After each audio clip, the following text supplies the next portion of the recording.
Welcome to The Scoop. I'm Diego Cordovez. We have Sam Stein with us today. Sam's won over $4 million in tournaments in a short period of time. He won a bracelet last year, beating Ben Lamb heads up in a PLO tournament at the World Series. He's played a lot of cash online and live, so it should be very good to talk to him. So he won a bracelet last year at the World Series in Limit Omaha. Yeah. It's a big breakthrough, even though you had a lot of success.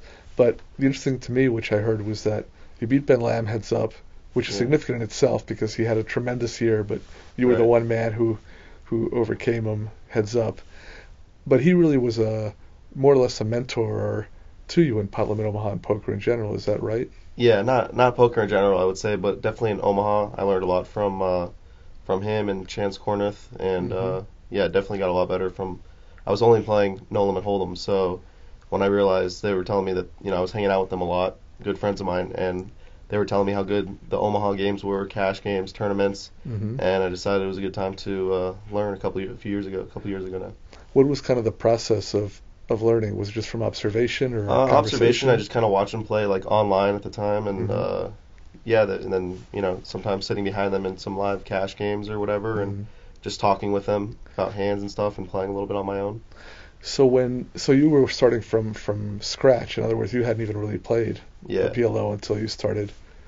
Pretty much. But I quickly learned there's there's a lot of similarities. It's a completely different game. There's still like a ton to learn about it, but there are definitely a lot of similarities, and it's easy to kind of transition into it. Mm-hmm. Did you start playing online, PLO, or live? I started playing a little bit online, cash games, and I started, I think, back in the day playing like some shallow stakes. So that way I figured I'd be able to pick up the deep stack like Omaha strategy a little bit easier, just because I played a lot of deep stack, No Limit Hold'em. So I figured the hardest part was going to be like learning the shallow stack. So I figured if I played a lot of that and learned that, it would really help me understand the hands and hand strength in Omaha and the equities. Yeah.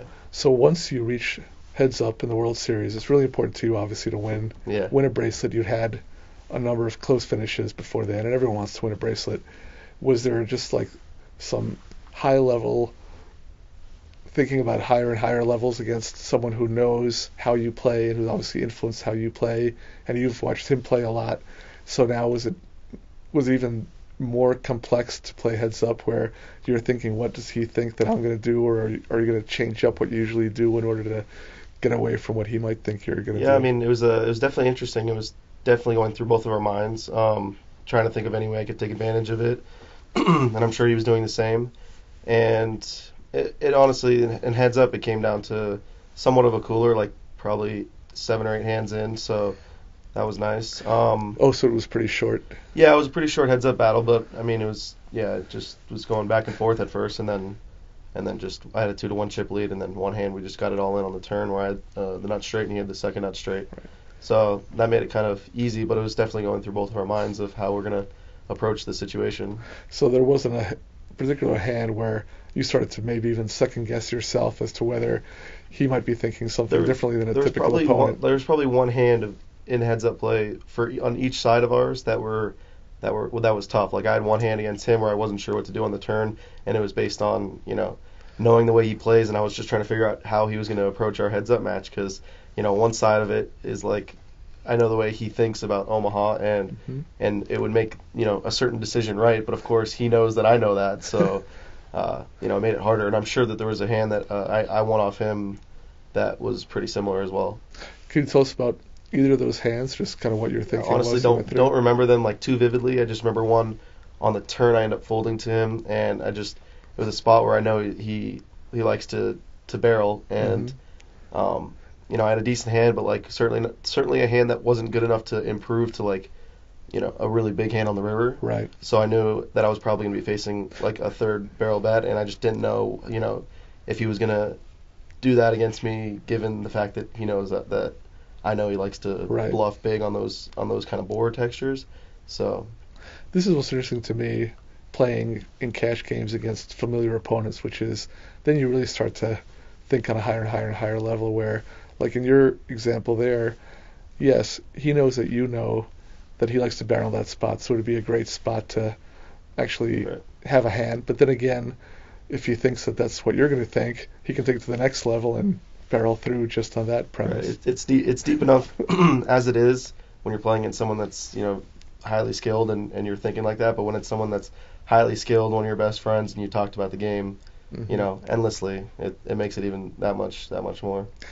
Over the course of the year, you were actually leading the Card Player of the Year race for a long time, and then of course Ben Lamb had that incredible World Series and ended up basically winning it strictly on the World Series, and other people passed you towards the end of the year too. Was that a big goal of yours, or was it something where you started to play more tournaments or really wanted to try to win this? Or it was meaningful. I certainly skipped some tournaments in there that I might have gone after, but I was just, the traveling it gets to be a bit much. But I played a ton of tournaments last year, and definitely was something I was looking at. I mean, were there cases where it was a marginal decision, but at least, especially when you were still like up at the top, you figured I better try and play these tournaments just to maintain my lead, or yeah, there was definitely a couple tournaments that I probably wouldn't just play just to try to win some money or whatever, that I might have just passed up on just to relax and went and try to get out that, but towards the end of the year it just wasn't running quite as good.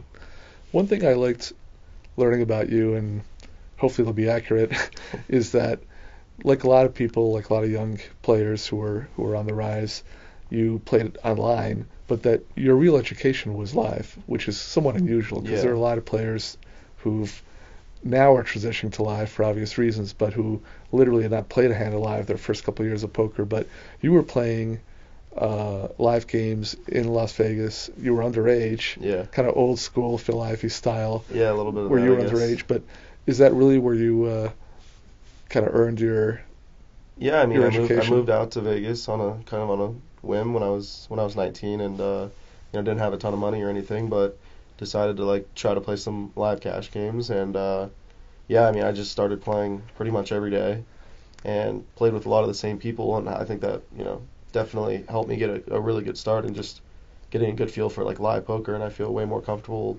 I've always felt way more comfortable live than online because I didn't start playing online tournaments till maybe when I was 20, so I was playing for a full year of live cash before I really got into online tournaments.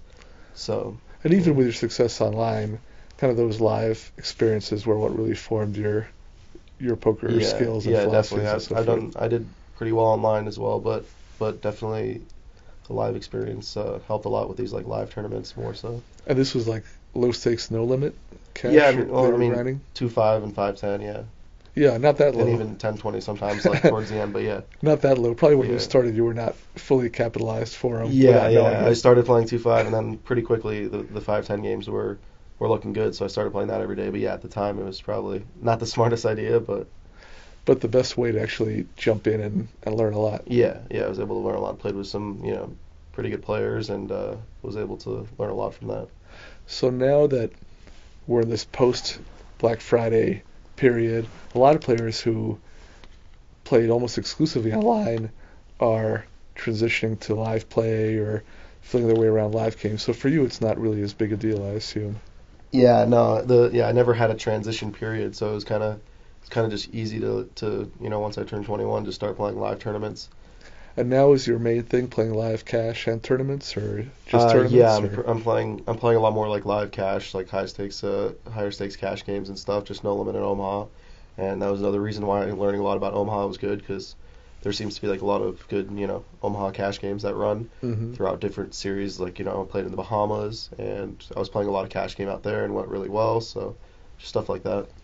But cash more. I mean, even with all your success in tournaments, your main deal is the cash games more so than traveling around, or both? Now it's a little bit more. It's definitely more towards tournaments and planning trips more for the tournaments, but then also thinking, probably going to be playing cash games. And maybe at tournaments they have good cash games sometimes. Yeah, they usually do. Have you noticed or felt that there's an influx of players who played a lot on the internet and that their cash game skills live may not really have caught up yet?